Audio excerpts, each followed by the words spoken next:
নমস্কার। প্রাণারামের মাধ্যমে সম্প্রচারিত ভারত কথার গ্রন্থি মোচনের ২১৭তম পর্বে আপনাদের প্রত্যেককে জানাই সাদর সম্ভাষণ। মহামতি অনন্তলালের পরম আশীর্বাদে আমরা প্রতিদিন শুনে চলেছি ভারত কথা। ভারত কথার গত পর্বে আমরা শুনেছি ভগীরথের গঙ্গা আনয়নের বর্ণনা।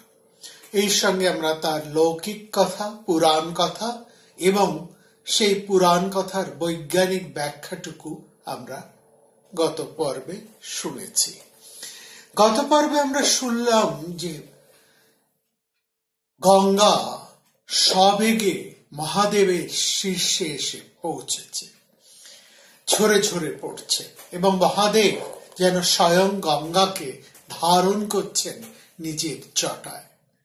আচার্য জগদীশচন্দ্র বসুর অব্যক্ত গ্রন্থের মধ্যে আমরা এই রচনাটি প্রথম লাইনেই পাই, গঙ্গা তুমি কোথা হতে আসিয়াছ, বা নদী তুমি কোথা হতে আসিয়াছ। তার উত্তরে নদী যেন ধ্বনি প্রতিধ্বনি তুলে বলে মহাদেবের জটা হতে। এই মহাদেবের জটার কল্পনা পুরাণে করা হয়েছে, কারণ আপনারা যদি গঙ্গার উৎস মুখে যান তাহলে দেখতে পাবেন এই খরস্রোতা ধারা কি ভয়ঙ্কর গর্জন করে যেন তরঙ্গ ভঙ্গে উন্মুক্ত হয়ে ঝরে ঝরে পড়ছে নিচের দিকে। আর মহাদেবের জটার স্বরূপ এই হিমালয় পর্বত যেন গঙ্গাকে ধরে রেখেছেন নিজের হৃদয়ে, নিজের মস্তকে। অর্থাৎ এই গঙ্গা যদি এরকম হিমবাহের মধ্যে খরস্রোতা এই ধারা যদি এই পাহাড়ের মধ্যে, হিমালয় পাহাড়ের মধ্যে ধরা না থাকতো, তাহলে মুহূর্তেই যেন সবকিছু প্লাবিত করে ভাসিয়ে নিয়ে ভয়ঙ্কর কাণ্ড করে বসত। নদীর এই উন্মুক্ত বেগকে যেন ধারণ করার জন্য, উন্মুক্ত বেগকে একটা মোটামুটি সহ্য সীমায় তাকে বিভিন্ন খাতে বইয়ে দেবার জন্যই আমরা দেখছি হিমালয় পর্বত যেন তার প্রস্তর মালার মধ্যে দিয়ে গঙ্গাকে নিজের মাথায়, নিজের হৃদয়ে সযত্নে ধরে রেখেছে। এবং এই ধরে রাখার ফলে উপল খণ্ডের মধ্যে গঙ্গার তরঙ্গ ভঙ্গ আরো যেন ভীষণ ভাবে গর্জন করে নিচের দিকে, ক্রমশ নিচের দিকে নেমে আসছে। তারপরে এই গঙ্গা বয়ে আসছে, শান্ত হচ্ছে। এই গঙ্গার ধারা যখন মোটামুটি গঙ্গাদ্বারের কাছাকাছি সে এসেছে, তখনও তার খরস্রোতা, কিন্তু তার যে ভীষণ গর্জন, ভীষণ প্লাবন, অতি ভীষণ গতি, তা অনেকটাই স্তিমিত হয়ে আসে। তারপর আমরা দেখেছি ভগীরথ সেই কোন পূর্বকালে তার অত্যাশ্চর্য পৌর্তিক কর্মের মাধ্যমে দুবার গঙ্গার গতিপথ, স্বাভাবিক গতিপথকে পরিবর্তন করে বইয়ে নিয়ে এসেছে এই দক্ষিণবঙ্গে, তাকে মিলিয়ে দিয়েছে মহাসাগরের সঙ্গে। গঙ্গাকে ভগীরথের কন্যা সম ভাবেই কল্পনা করেছেন পুরাণকারেরা। গঙ্গাকে তারা বলছেন এ যেন ভগীরথের কন্যা, এবং ভগীরথের কন্যা রূপেই গঙ্গা ভাগীরথী। তিনি যেন ওপর থেকে নিচে বয়ে এসেছেন ভগীরথের পিতৃপুরুষদেরকে উদ্ধার করার জন্য। এই উদ্ধারের মধ্যে দিয়ে দুকুলকে শস্য শ্যামলা করে তুলেছেন, জলদান করে চলেছেন এই মহাপবিত্র নদী। সগর রাজা ৬০,০০০ শ্রমিককে উদ্ধার করেছেন, উদ্ধার করেছে দুপাশের অবস্থানরত সমস্ত মানুষদেরকে। আর আর্য সভ্যতার প্রধান আরেক নদী হয়ে এই গঙ্গা নদী সুদূর স্বর্গ হতে এই দক্ষিণবঙ্গের পাতাল দেশে প্রবেশ করে আর্যায়নের আরেক গতিমুখকে প্রশস্ত করে তুলেছেন। এই বর্ণনার পর আমরা দেখছি মহর্ষি লোমশ পাণ্ডবদেরকে নিয়ে চলে এসেছেন অলকার পুরী পাশে দিয়ে বয়ে আসা নন্দা আর অলকানন্দার স্নান ঘাটে। এই দুই নদীর জলে স্নান করে তার পুণ্য সলিলে অবগাহন করে যুধিষ্ঠির এসেছেন হেমকূট পর্বতে। এই হেমকূট পর্বতের বর্ণনায় আমরা আসব। তার জন্যে আমরা প্রথমেই দেখব যে এখানে একটি চমৎকার গল্পের অবতারণা করেছেন মহর্ষি লোমশ। এই যে গঙ্গার দুটি ধারা, অপর দুটি ধারা অলকানন্দা এবং নন্দা, এই দুই স্থানের পুণ্য সলিলের ধারায় অবগাহন করে যুধিষ্ঠির সহ পাণ্ডবেরা চলে এসেছেন হেমকূটে। হেমকূট আসলে কৈলাসেরই আরেক নাম। হেমকূট পর্বত যেমন শিবের আবাস, হেমকূট পূর্ব পর্বত সেরকম মহাত্মা কুবেরেরও আবাস। এর অপর নাম যেমন কৈলাস, তেমনি এর আরেকটি নাম হেমকূট। এই হেমকূটে কিন্তু আরোহণ করা যায় না, কেউ উঠতে পারে না। তার কারণ পুরাণকারেরা একটি কাহিনীর মধ্যে দিয়ে বলেছে। প্রাচীনকালে বলা হয় এই হেমকূট অর্থাৎ কৈলাস পর্বতে ঋষভ নামে এক তপস্বী বাস করতেন।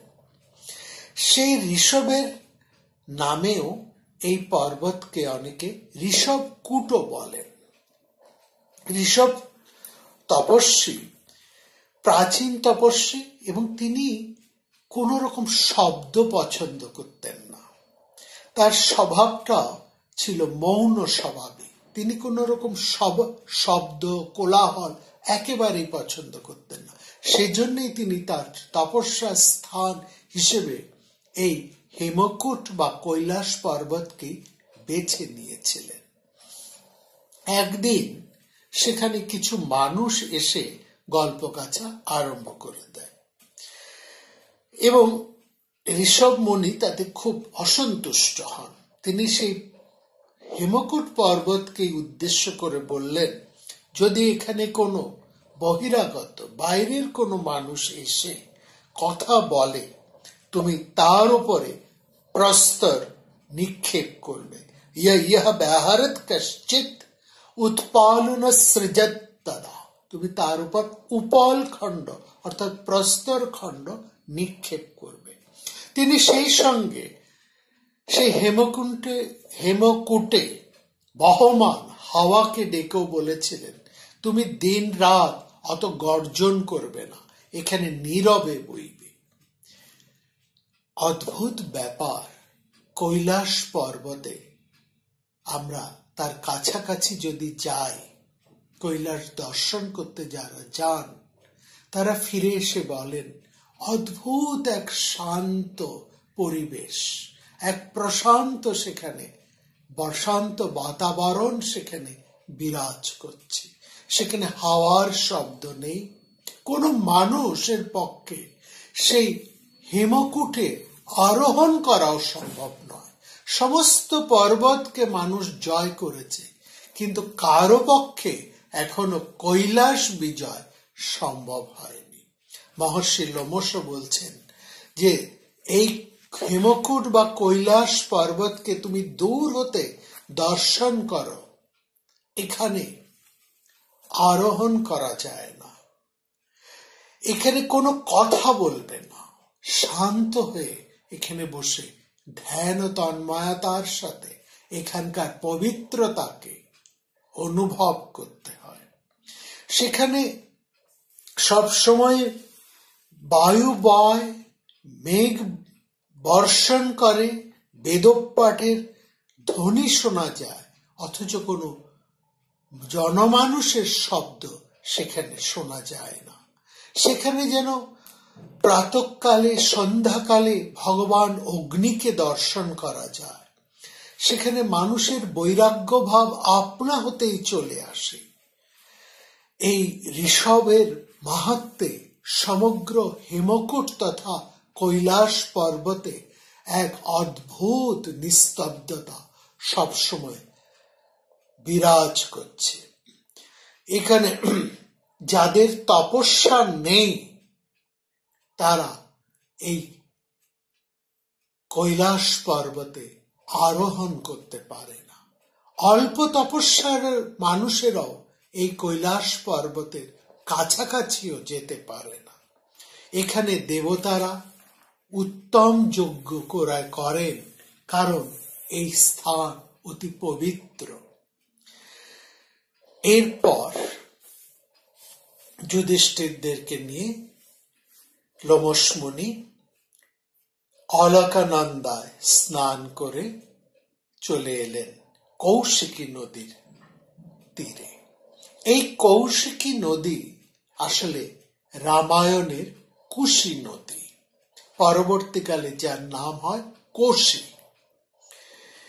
এবং এই নদীর সাথে আরো বহুতর নদী এসে মেশায়। কৌশিকী একটা বেশ বড় সড় নদী।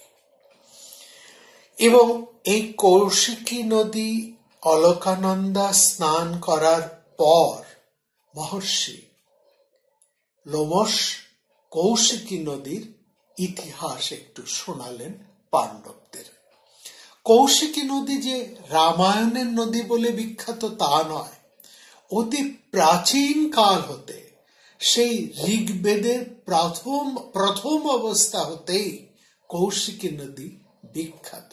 এবং কৌশিকী নদী বিখ্যাত মহর্ষি বিশ্বামিত্রের কারণে। কারণ মহর্ষি বিশ্বামিত্র এই কৌশিকী নদী তটেই আপন সিদ্ধি লাভ করে ব্রাহ্মণত্ব লাভ করেছিলেন। এবং তিনি এখানেই ঋষিত্বেরও সিদ্ধি লাভ করেছিলেন। এবং মন্ত্রকার হিসেবে মহর্ষি বিশ্বামিত্র সমস্ত ব্রাহ্মণের হৃদয়ে যে মন্ত্র, যে গায়ত্রী মন্ত্র, যা ব্রাহ্মণ মাত্রেরই ব্রহ্মণত্বের বীজ, সেই গায়ত্রী মন্ত্র ওম ভূর্ভুবঃ তৎসবিতুর্বরেণ্যম ভর্গো দেবস্য ধীমহি, এই যে মন্ত্র, এই মন্ত্র দর্শন মহর্ষি বিশ্বামিত্রের ঘটেছিল এই কৌশিকী নদীর তটে। সেই জন্য এই কৌশিকী নদী অতি প্রাচীন সময় হতেই সবার কাছে অতি পবিত্রা এবং বিখ্যাত হয়ে আছেন।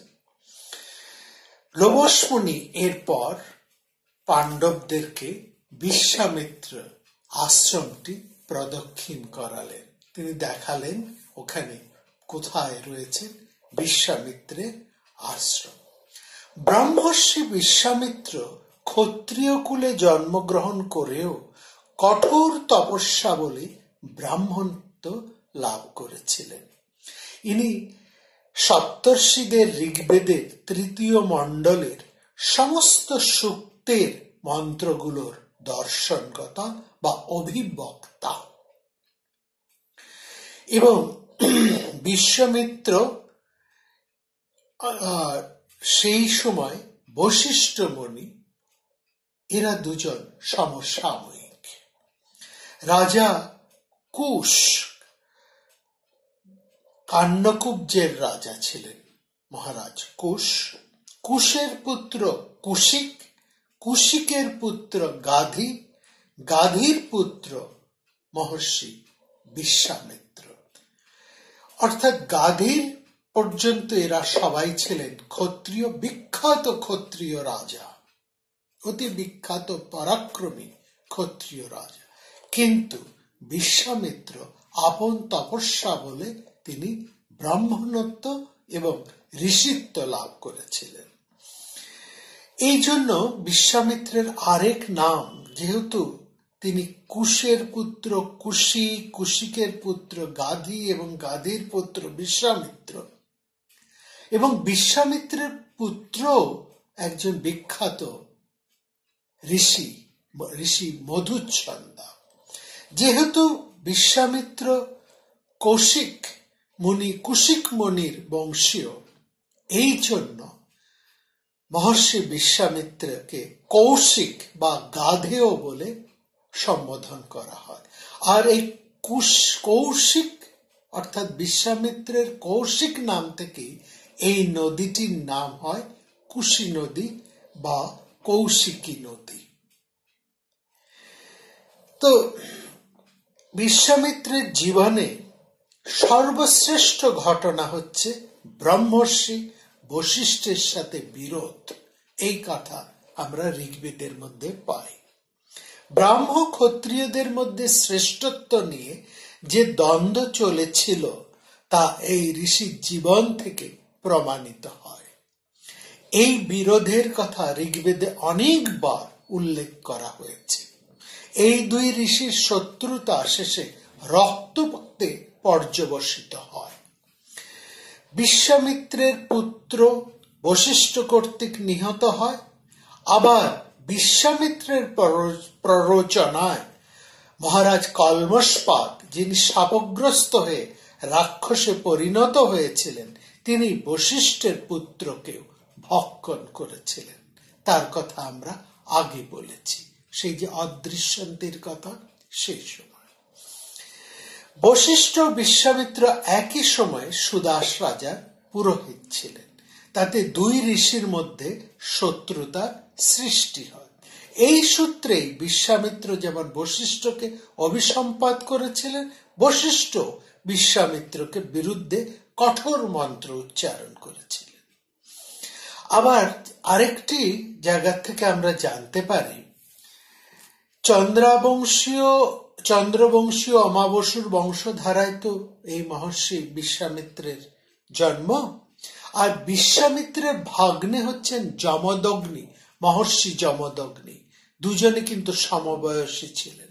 যমদগ্নির পুত্রই হচ্ছেন পরশুরাম।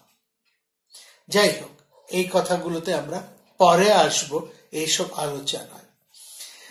রাজা বিশ্বামিত্র কি করে ব্রাহ্মণ হলেন সেই কাহিনীটি আমরা বরং একটু ছোট্ট করে জেনে নিই। রাজা বিশ্বামিত্র একবার সসৈন্যে মৃগয়ায় গিয়ে পিপাসার্ত হয়ে মহর্ষি বশিষ্ঠের আশ্রমে উপস্থিত হন। বশিষ্ঠ কামধেনু ছিল, তার নাম ছিল নন্দিনী। সেই নন্দিনীর সাহায্যে নানা ধরনের প্রচুর আহার্য দিয়ে সসৈন্যে বিশ্বামিত্রের পরিতোষ সাধন করেন মহর্ষি বশিষ্ঠ।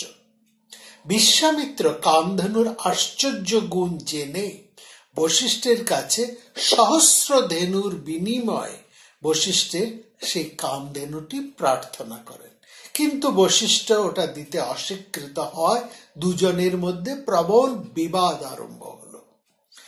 বিশ্বামিত্র সৈন্যের সাহায্যে কামধেনু হরণ করায় বশিষ্ঠ কামধেনুকে নিজের শক্তি দ্বারা বিশ্বামিত্রকে পরাস্ত করতে আদেশ করেন। তখন সেই কামধেনু অসংখ্য সেনা সৃষ্টি করে বিশ্বামিত্রের সৈন্যদেরকে পরাস্ত করে। বিশ্বামিত্রের শতপুত্র এই সঙ্গে বিনষ্ট হয়। বিশ্বামিত্র পরাজিত হয়ে বশিষ্ঠের প্রতি বিবিধ শরবর্ষণ করেন। বশিষ্ঠ তার ব্রহ্মদণ্ড দিয়ে বিশ্বামিত্রের সমস্ত অস্ত্র ব্যর্থ করে দেন। তখন বিশ্বামিত্র আত্মগ্লানিতে মর্মাহত হয়ে বলেন যে এই ক্ষত্রিয় বলকে আমি ধিক্কার জানাই। ব্রহ্মতেজই শ্রেষ্ঠ তেজ। এই বলে তিনি ব্রাহ্মণত্ব লাভ করার জন্য দক্ষিণাভিমুখে গমন করে কঠোর তপস্যায় নিরত হন। ব্রহ্মা তার তপস্যায় প্রীত হয়ে তাকে রাজর্ষিত্ব দান করতে চান, কিন্তু তিনি সন্তুষ্ট না হয়ে আরো কঠোর তপস্যা আরম্ভ করেন। এই সময় ইক্ষ্বাকু বংশীয় রাজা ত্রিশঙ্কু সশরীরে স্বর্গে যাবার অভিলাষ করে বশিষ্ঠের শরণাপন্ন হন, কিন্তু বশিষ্ঠ তার পুত্রদের তাকে সাহায্য করতে অসম্মত হন। তখন সেই রাজা ত্রিশঙ্কু বিশ্বামিত্রের কাছে আসেন, এসে বলেন যে বশিষ্ঠ মুনি আমাকে স্বর্গে যেতে সাহায্য করছেন না। বিশ্বামিত্র বলছেন, দাঁড়াও, আমি তোমাকে ব্যবস্থা করছি। বিশ্বামিত্র নিজের তপস্যার তেজের দ্বারা ত্রিশঙ্কুকে স্বর্গে পাঠাতে চেষ্টা করেন। নিজের তপফল মহারাজ ত্রিশঙ্কুকে দান করেন, তার ফলে ত্রিশঙ্কু স্বর্গের দিকে রওনা দেন। কিন্তু সেখানে স্বর্গের দেবতারা ত্রিশঙ্কুকে স্বীকার করেন না, ফলত ত্রিশঙ্কু আবার উল্টো অধপথে হয়ে পৃথিবীর দিকে ফিরে আসেন। ত্রিশঙ্কুর এই পতন লক্ষ্য করে বিশ্বামিত্র ভীষণ ক্রুদ্ধ হয়ে নিজের তপবলে তাকে শূন্যে স্থাপন করে দ্বিতীয় স্বর্গ তৈরি করার চেষ্টা করেন।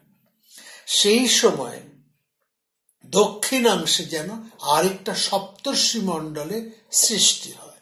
তখন দেবতারা ভীত বিপন্ন হয়ে বিশ্বামিত্রের শরণাপন্ন হন। বিশ্বামিত্র তখন বলেন যে ঠিক আছে, ওই ত্রিশঙ্কুকে আমি নক্ষত্র রূপে সে অবস্থান করবে। কিন্তু তার এই তপস্যার এত বিঘ্ন আশায় বিশ্বামিত্র তখন পুষ্কর তীর্থে গিয়ে তপস্যায় বসেন। এই সময় তিনি সেই তপস্যায় তিনি সিদ্ধ লাভ করে তিনি ব্রাহ্মণত্ব লাভ করেন এবং আবার তিনি চলে আসেন এই কৌশিকী নদীর তীরে। এই কৌশিকী নদীর তীরে তিনি তপস্যায় রত হন।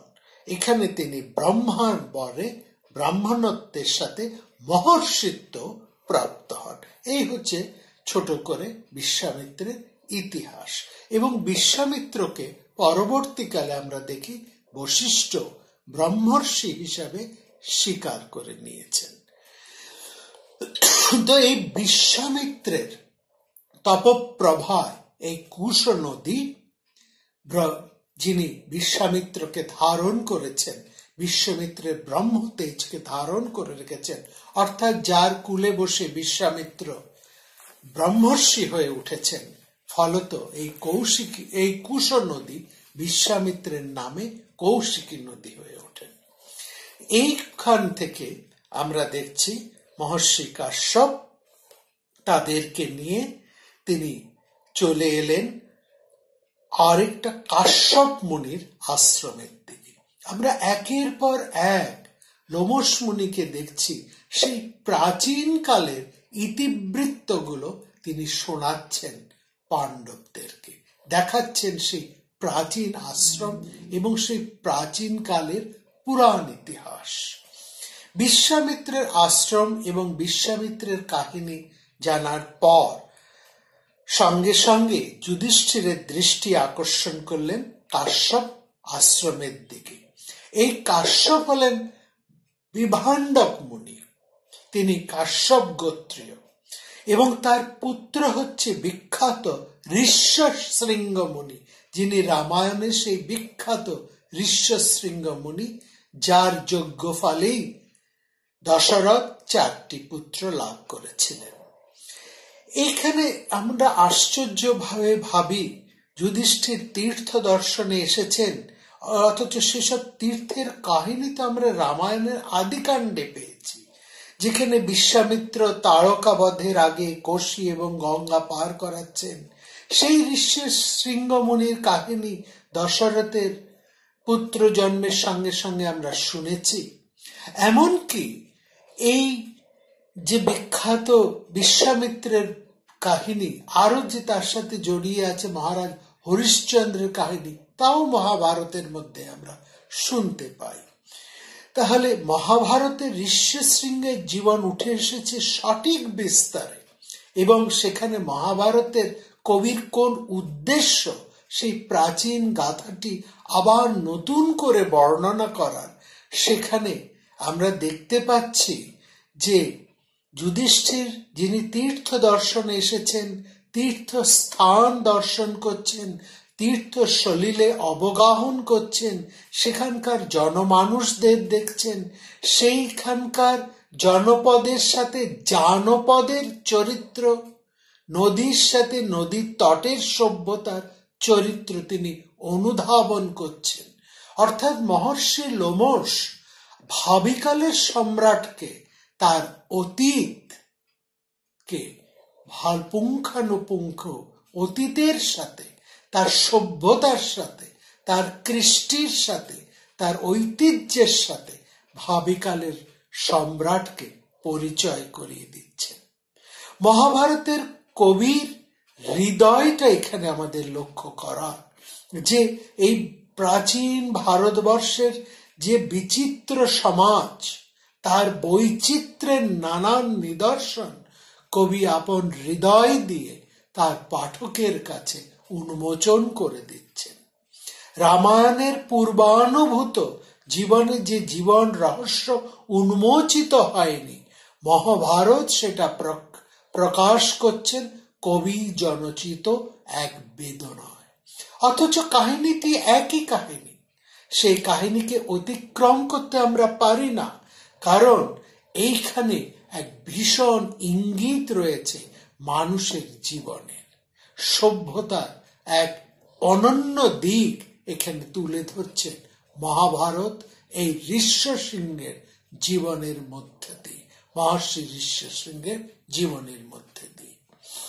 ঋষ্যশৃঙ্গের মুনির কথা যখন আসে, তার আগে আমরা তার পিতার পরিচয়টি একটি জেনে নিই। এবং মহাভারত একই সঙ্গে লক্ষ্য করবেন, পিতার কথা বলার সঙ্গে সঙ্গে পুত্রের কথা বলে, এবং পুত্রের কথা অবতরণ করেই তার পূর্বজদের কথাকেও টেনে নিয়ে আসে সমান গভীরতায়। এখানে বিভাণ্ডক মুনি, যার পুত্র ঋষ্যশৃঙ্গ, তিনি তপস্বী এবং সংযতেন্দ্রিয়। এই তার তপস্যার প্রভাবে ইন্দ্র অনাবৃষ্টির সময়ও বর্ষণ করতে বাধ্য হয়েছিলেন, এতটাই তার তপস্যার প্রভাব। মহারাজ যুধিষ্ঠির ঋষ্যশৃঙ্গের কাহিনী খানিকটা জানতেন। তিনি মহর্ষি লোমশকে জিজ্ঞেস করলেন, আমরা শুনেছি ঋষ্যশৃঙ্গ জন্মগ্রহণ করেছিলেন হরিণীর গর্ভে, আবার মহারাজ দশরথের মেয়ের শান্তার কথাও শুনি, তার সাথে ঋষ্যশৃঙ্গ মুনির পরিণয় ঘটেছিল। এটা কি করে সম্ভব হয়, সেই কাহিনী আপনি আমাদের কাছে সবিস্তারে বলুন। তখন মহর্ষি লোমশ বললেন, বিভাণ্ডক মুনি ব্রহ্মার তুল্য তেজস্বী ছিলেন। ব্রহ্মর্ষি এবং তপস্যার প্রভাবে তিনি শুদ্ধ এবং তেজদীপ্ত ছিলেন। তার পুত্র ঋষ্যশৃঙ্গ তপস্বী, মহাতেজা, এবং তার চরিত্র ব্যবহার অনেকটা যেন বৃদ্ধ স্থবিরের মতো, বল স্থবির সম্মত, অর্থাৎ স্থবির পুরুষের মধ্যে যে অচঞ্চলতা থাকে, যে ধৈর্য থাকে, যে স্থিরতা থাকে, অবিকারী যে ভাবটি থাকে, এই কৈশোর গন্ধি যুবক ঋষ্যশৃঙ্গের মধ্যেও ছিল সেই চরিত্র। তিনি ছিলেন ধীর, স্থির, অবিকারী, অচঞ্চল। বিভাণ্ডক মুনির যেমন তিনি শুদ্ধচিত্ত, কিন্তু তিনি স্নানের সময় উর্বশীকে দেখে তার তেজ পতিত হয় সেই জলে, এবং এক হরিণী তার সেই তেজ পান করে গর্ভবতী হয়। অর্থাৎ এইখানে আমরা দেখি যে বিভাণ্ডক মুনি স্নান করতে এসে উর্বশীকে দেখেন, এবং উর্বশীকে দেখে তিনি কামার্ত হন।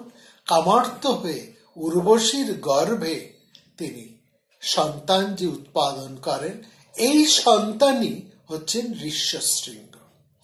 ঋষ্যশৃঙ্গর জন্ম এইভাবে নদী তীরে, এবং সেখানে বহুতর হরিণীরা বিচরণ করছিলেন এবং যেমন অপ্সরা হন পুত্র জন্মের পর সেই পুত্রকে জন্ম দিয়ে সেই হরিণাবাসের মধ্যেই পুত্রকে ত্যাগ করে অপ্সরারা উর্বশী চলে যায়। এই উর্বশীর কথা বলার সময় আমরা এই ঋষ্যশৃঙ্গের কথা বলেছি। যেহেতু ঋষ্যশৃঙ্গ ওই হরিণীদের দ্বারা পরিবৃতা হয়েছিলেন, সেই জন্য ঋষ্যশৃঙ্গকে হরিণী গর্ভজাত বলা হয়। এটা একটা ইঙ্গিত, অবসরের ইঙ্গিত।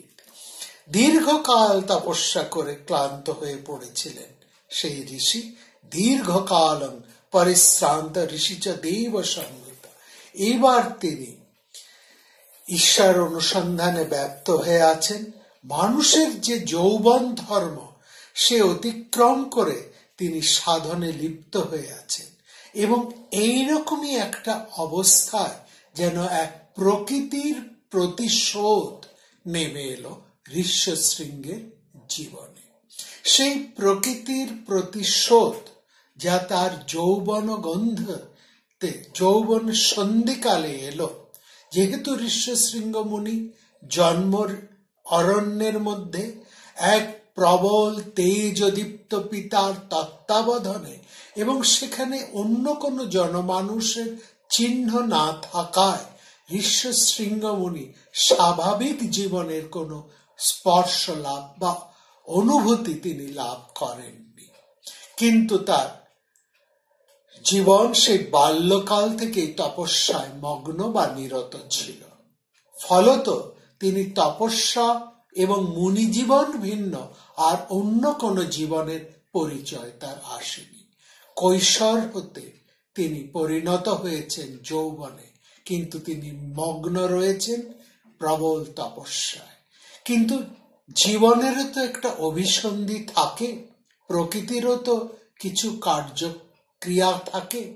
সেই কার্যক্রিয়া যদি স্বাভাবিক পথে না যায় তাহলে প্রকৃতিও তার প্রতিশোধ নেয়।